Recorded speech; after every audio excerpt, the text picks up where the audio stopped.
Stass here. Just thought I'd do a little introduction to this video. Today is going to be the grain to glass for my version of the Jedi juice. It's going to be a little bit different from my more usual grain to glass videos, just because I was brewing this on the G70, and I know there's going to be a number of people out there who's going to want to see a little bit more detail about you know, the processes of the G70 and how it performs similarly, differently to the G30. Also, I'll put a link to the profile that I used on the brew day. It's a bit different from the one that was official on Brewfather, which is taken from, from the Grainfather app. After talking with a couple of people, I kind of had a bit of a guess, and it worked out pretty well for the most part. So here's the brew day footage, and we'll come back for a recap of the beer. Hope you enjoy. Cheers.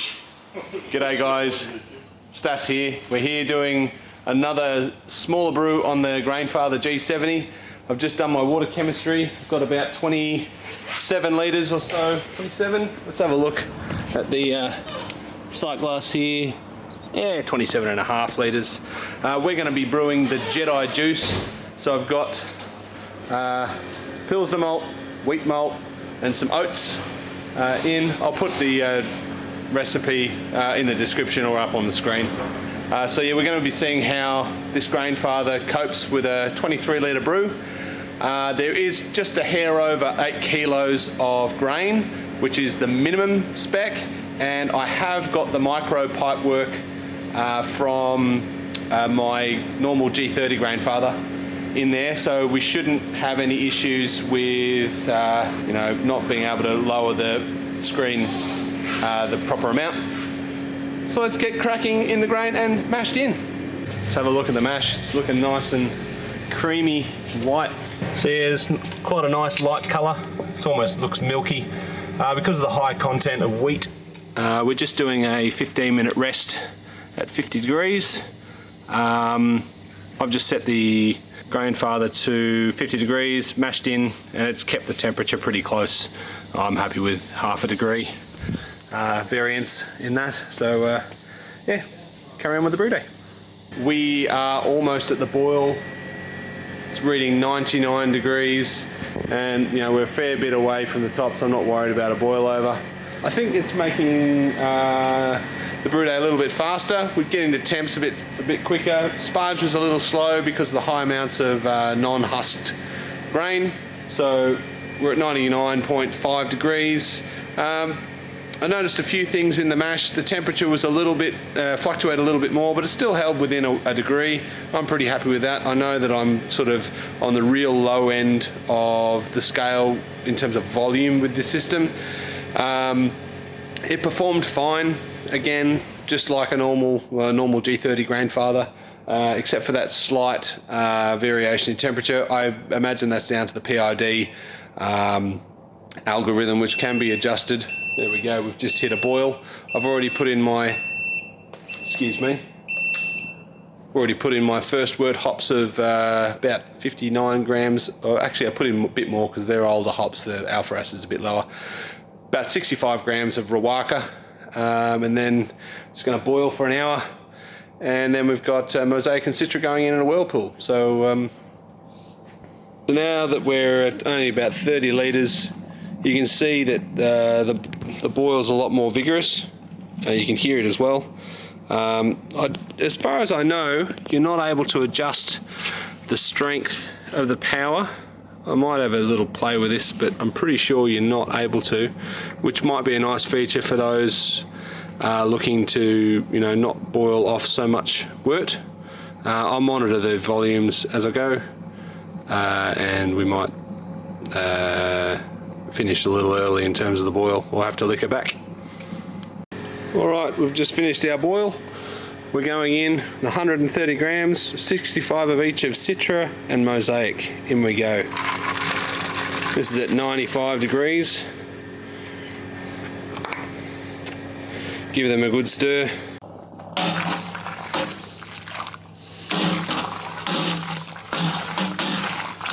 Give it a bit of a whirlpool. Brew day done. nice and cloudy. It's a bit dark, so difficult to see, but colour looks about right.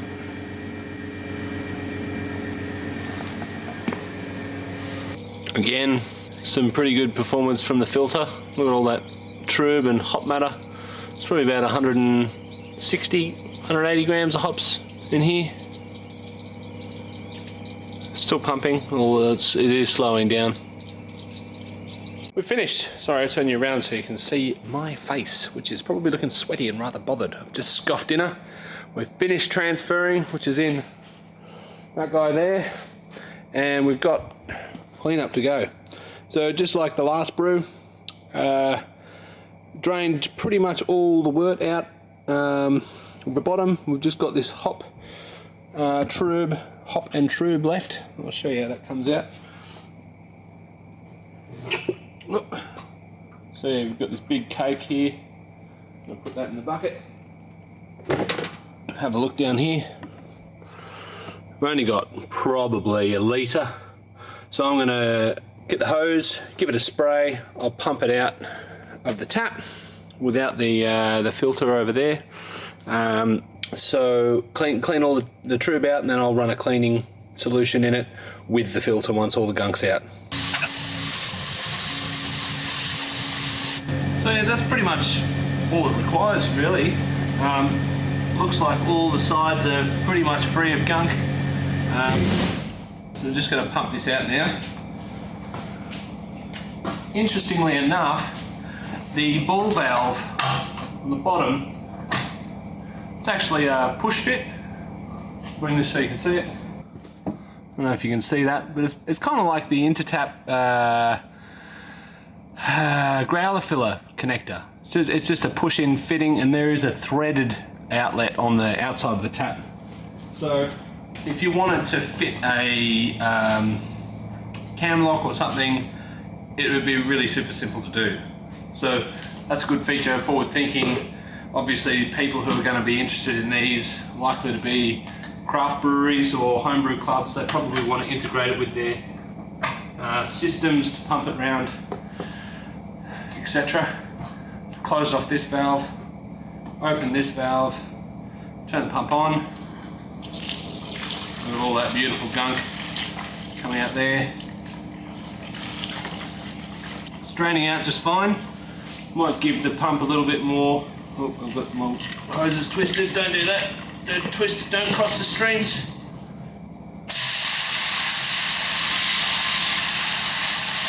I'm just making sure I give the pump plenty of water. I have noticed that as it gets to the bottom,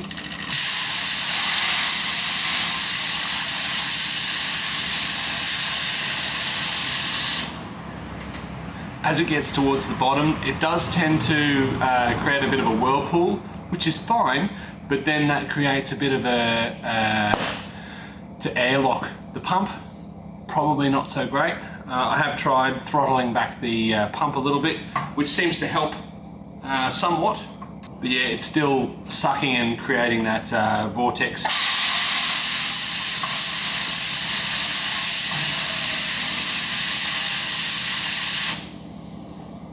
But pretty easy so far.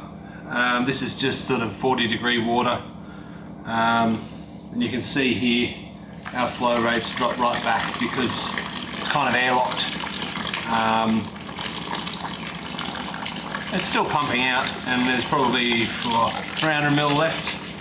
It's hard to tell with such a wide vessel.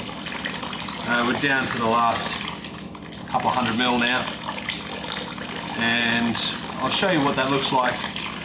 Let's turn the pump off. So yeah, it's pretty, you can see this is all loose stuff. Pretty much all loose stuff at least. Yeah, just throw some cleaner in there with some hot water. We'll give it a run and we'll test out the clean in place with the counterflow chiller and the sight glass, etc. And then we can go home. Yes. Alright, so we filled it up with 20 litres of water, fitted our screen. I'm not expecting any other fine bits to be in there. Started heating, and what we're going to do is going to run some water through the counterflow chiller, capture any dirty wort, and then start recirculating the cleaning product once we are clean. Got clean water running through the counterflow chiller. I've got the pump throttled back to about 50%. Don't see any leaks on the fitting that you just unscrew, put on. So it's just this section here. It's okay. I mean, it kind of would make sense to just have the fitting permanently on there. This is open, as is that, and I think you're pretty likely to lose this. So we are recirculating. Also, for those who are interested, here's the total volume roughly of what's in the counterflow chiller. So it's just above about 1.2-ish litres. Yeah, I'm going to add some PBW, or equivalent of, and let this recirculate for a little while. And that'll lift any gunk that's off, no problems. And if you're wondering, you can actually fit the overflow pipe onto the end of the counterflow chiller with the barb and into the sight glass, so you're actually cleaning in place all the parts that you need for your brew at once, which I think is such a win design. So it's basically rinse down, pump out, put your cleaning solution in, connect all your hoses up, recirculate for half an hour. I'm just going to wait till it gets up to temp. Should only take a couple more minutes. The heating on this is pretty quick. Seems to be a bit of a lag. You turn it on and it's sort of 2 minutes before you see much, and then every sort of 30 seconds you start seeing the temperature ramp up half a degree at a time. So yeah, so far so good. Let's have a look at the wort that we created. Here we go, nice and cloudy. I didn't use a Werf lock on this. I probably should, but it's going to be a hazy beer anyway. So we had finished gravity of 1066, I think, which we're shooting for 1067. All right, let's have a taste. Cheers, everyone. Smells hoppy. Bit of pine. Not a lot of mosaic in there that I can smell, but I get a very kind of general fruit and a pungent, danky smell. Anyway, cheers.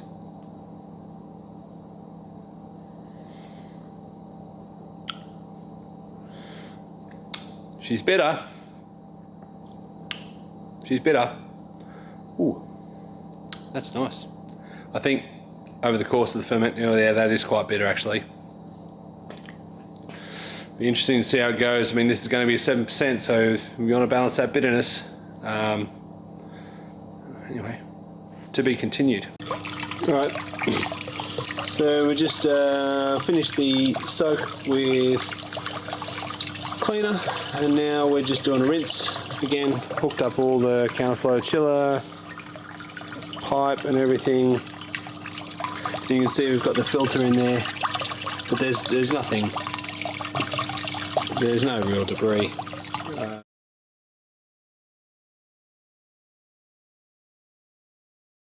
Righto, so we're here. It's probably about a month after brewing. Maybe I'll put the date on screen. I have a beer that looks about right. It's looking, how's it looking on the screen? Yeah, it looks a little bit darker than what it actually is. The light's fading here, so overall I'm pretty happy with it. The aroma's there. It's not as pungent as I have tasted. I did get to taste Gash's straight from his keg fridge, and his was much more pungent, but he and others talk about using the freshest hops that you can for your dry hop, which I used relatively fresh ones. They'd been kept in the freezer, vacuum sealed, but they were about a year old, so that might be what's the difference is. So if you're interested to know the recipe, I'll have that linked down below. Use the White Labs Burlington Ale WLP 095. Anyway, let's get into how it smells and tastes, eh? So getting a little bit of a sweet smell, definitely like tropical fruit. The mosaic's definitely there. Bit of a pungent, ripe mango. A little bit of that dank. I'm not getting a heap of Nelson. I think that's the main difference I'm picking up. And like I said before, I'm going to compare it to the gaseous version that I had. From memory, that's the closest that I remember from the original Jedi juice that I had a couple of years ago when I first had it. It had that real pungent Nelson aroma, which I did get out of the fermenter. I did fermented it under pressure, did a complete closed loop, closed transfer into a keg. So I mean, it's going to be faring pretty well in terms of being no oxygen. I fully filled the keg with sanitizer, pushed it out with CO2, did all the things that I could. It's a nice beer. It's a nice smelling beer. It's not as good as I've had. Anyway, let's get into how it tastes. Cheers.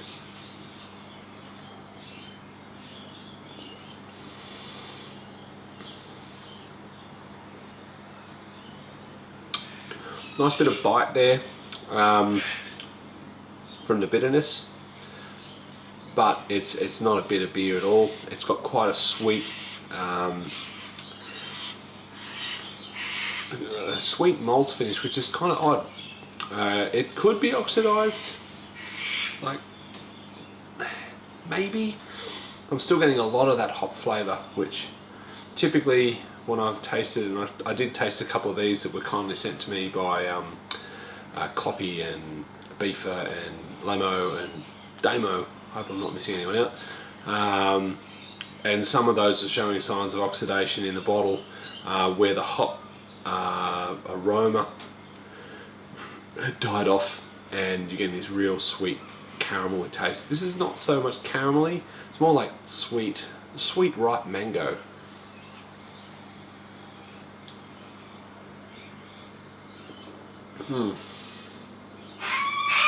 Good mouthfeel. It came out at 7%. It doesn't necessarily drink like a 7% beer. Honestly, I think it came out pretty good.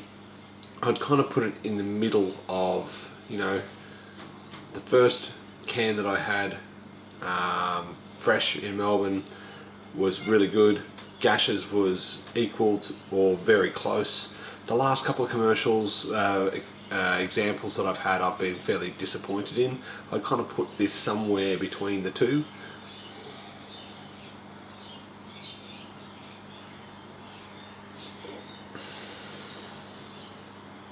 This is a touch darker, and it's a bit sweeter,